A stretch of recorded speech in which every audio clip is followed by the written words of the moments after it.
Hi, welcome to my video on why we need to be building online learning communities. In this video, I want to talk about how to shift from building online communities into online learning communities. The reason why I want to make this distinction is to help you strengthen your business, have better engagement with your members, and also build thriving businesses. So when we build online learning communities, we really have a greater impact and greater transformation on individuals' lives. And that transformation will lead them to want to learn from you not just once, but over and over again. So the idea is really that when we bring people together and we unite with them around this learning that we're teaching, we have the opportunity to serve them in greater capacity. They not only become a one-time customer, but as a result of the transformation and impact, they can become a lifelong customer from you. And so the reward is greater, not just in terms of your business, but it's an opportunity to really make a greater impact over the course of time. First of all, if this video is for you, if you already have an existing community or you're looking to build a community or you want to get some tips on how to strengthen your community with some tips on adding the learning and teaching components. My whole purpose and goal is really to help all of us build more interactive learning experiences. I believe when we engage people in the learning experience, we really make an impact and make a difference in their lives, and they also get to participate in a way that really transforms how they're learning and how they're engaging and how they're mastering the material that you're teaching. So I want to give some examples of what I see in online communities that I've been in, and also then talk about the community that I run, which is a coding community. And so one of the things that I notice in a lot of online communities that I've been in is that the social component is really good. There's a lot of introduce yourself, tell us where you're from. And the social element is great, but I think the social element, the social connections is really fruitful and really supportive and really helpful. But sometimes it becomes a very passive way of engaging.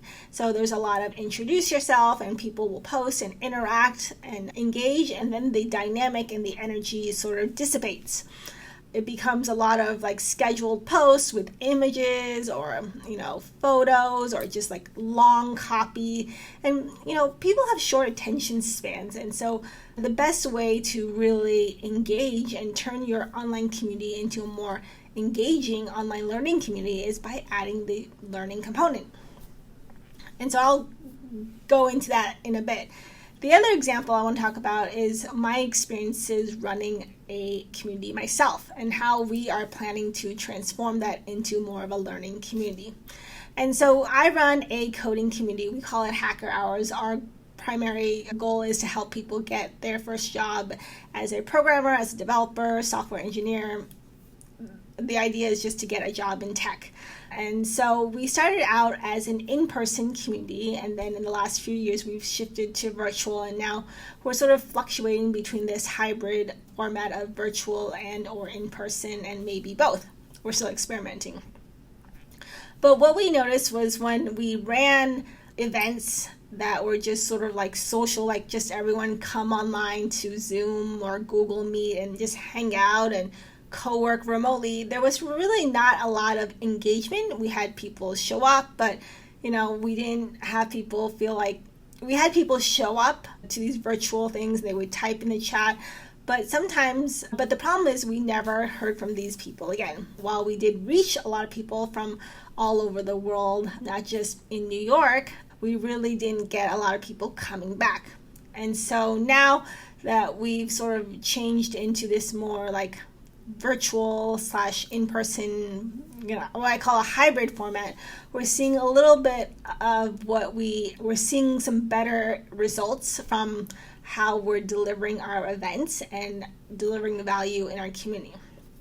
So one of the things that we do now, instead of just running these sorts of online virtual hangouts, is one, we're offering more focused, what we call clinic, language specific workshops. So if you are studying React or you're studying Java or Python, we host very specific workshops on those languages to support you in your learning, to help you sharpen your skills as a programmer, and to help you learn to learn. Because the most important thing about building these communities is helping us learn and helping us grow.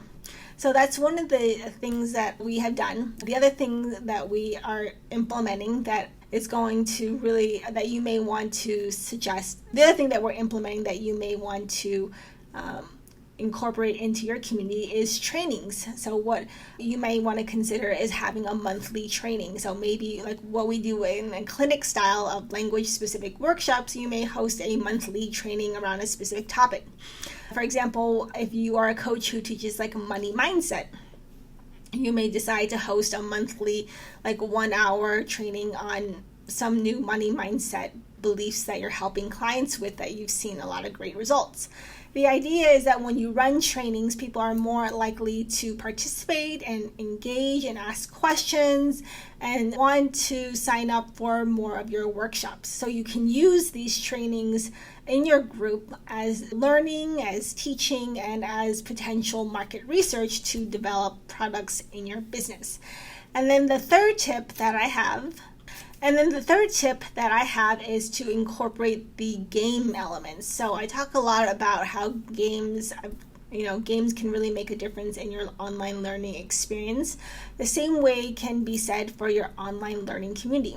When we incorporate games and we make it interactive, when we make it fun, we can really change the dynamic of our group and really make it more thriving, make it more fun, and really make it more exciting to want to participate. The reason why people join groups is they see a lot of people naturally gravitate towards groups that are exciting, that have a lot of energy and have a lot of engagement. So if they join a group that doesn't have a lot of engagement, they're less likely to want to return or even participate in the group, or they may even leave the group. And that doesn't really help you in your business if you're trying to grow, because you want to have an opportunity to serve as many people as possible.